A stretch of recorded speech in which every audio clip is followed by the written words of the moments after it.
Praise the Lord. தேவனுக்கு மகிமை உண்டாவதாக. ஆண்டவரும் இரட்சகருமாயிருக்கிற இயேசு கிறிஸ்துவின் இணையற்ற நாமத்தினாலே உங்கள் யாவரையும் இந்த கால வேளையில் வாழ்த்துகிறேன்.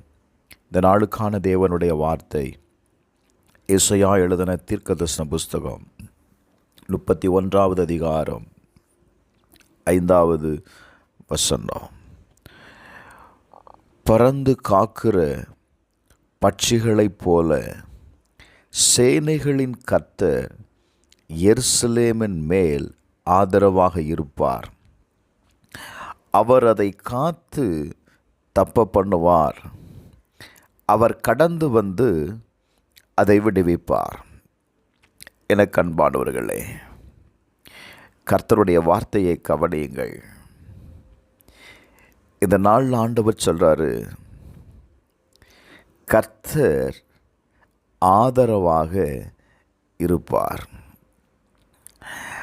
அவர் உனக்கு எப்படி ஆதரவாக இருப்பார் அப்படின்னா, ஒரு பறந்து தன்னுடைய குஞ்சுகளை அது எப்படி காப்பாற்றுகிறது,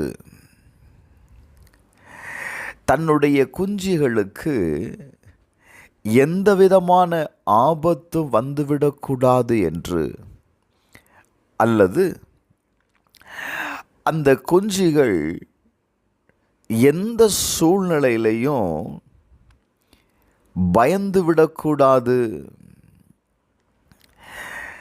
நான் தனியாக இருக்கிறேன் என்ற உணர்வு அதற்கு வந்துவிடக்கூடாது என்பதற்காக அந்த பறந்து என்ன செய்கிறது, அந்த கூட்டை சுற்றிலும் அது அசைவாடிக்கொண்டே இருக்கும். அது ஒரு உணர்வை கொண்டு வருகிறது.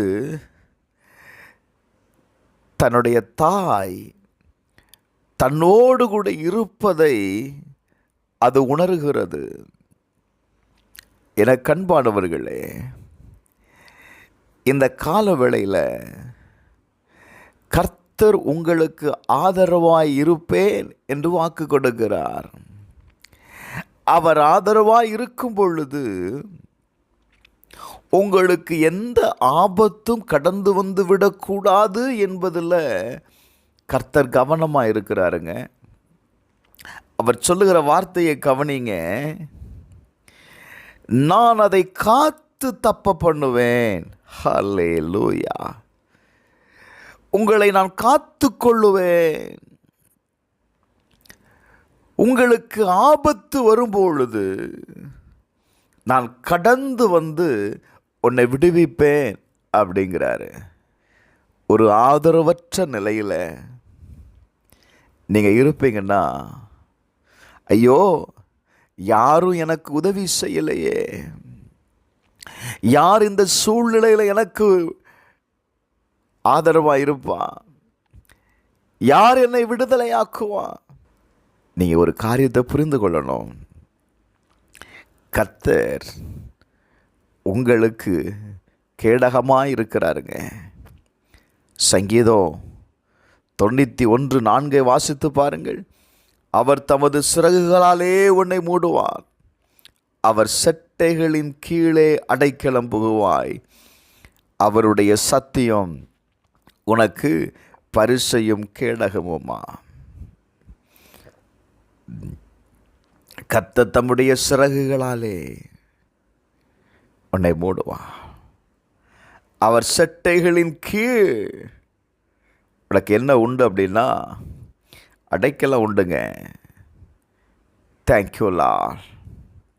இந்த கால வேளையில் அவரை நம்பிக்கொண்டு இருக்கிற, அவரை சார்ந்திருக்கிற ஒவ்வொருவருக்கும் கர்த்தர் என்ன செய்கிறார்? ஆதரவாக இருக்கிறேன் என்று வாக்கு கொடுக்கிறார். சங்கீதம் 37:40 வாசிக்கும் பொழுது, கர்த்தர் அவர்களுக்கு உதவி செய்து அவர்களை விடுவிப்பார். ஹல்லேலூயா. அவர்கள் அவரை நம்பி இருக்கிறபடியால் அவர்களை துன்மார்க்கனுடைய கைக்கு தப்புவித்து ரட்சிப்பார்.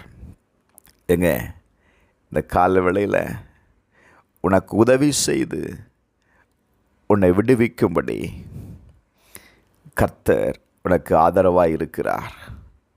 நீங்கள் அவரை நம்பி இருக்கிறதுனால, அவருடைய செட்டையின் கீழ் நீங்கள் இருக்கிறதுனால, வார்த்தை சொல்லுகிறது, உங்களை துன்மார்க்கனுடைய கைக்கு விலக்கி காப்பார். அவருடைய செட்டையின் கீழ் இருக்கிற ஒவ்வொருவரையும் கர்த்தர் என்ன செய்கிறார்? விடுவிக்கிறார். செபிப்போமா? எங்கள் பரலோக பிதாவே, இயேசுவின் நாமத்தில் செபிக்கிறப்பா, இந்த கால வேளையில் உம்முடைய செட்டையின் கீழ் அடைக்கலமாய் வந்திருக்கிற உம்மை நம்புகிற ஒவ்வொருவரையும் கர்த்தர் நீர் விடுதலையாக்குகிறதற்காக உமக்கு ஸ்தோத்திரம். அவர்களுக்கு நீங்கள் ஆதரவாய் இருப்பதற்காக நன்றி இயேசப்பா. கர்த்தர் அற்புதங்களை செய்யும்.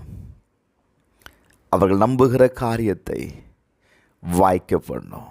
இயேசுவின் நாமத்தில் பிதாவே, ஆமென்.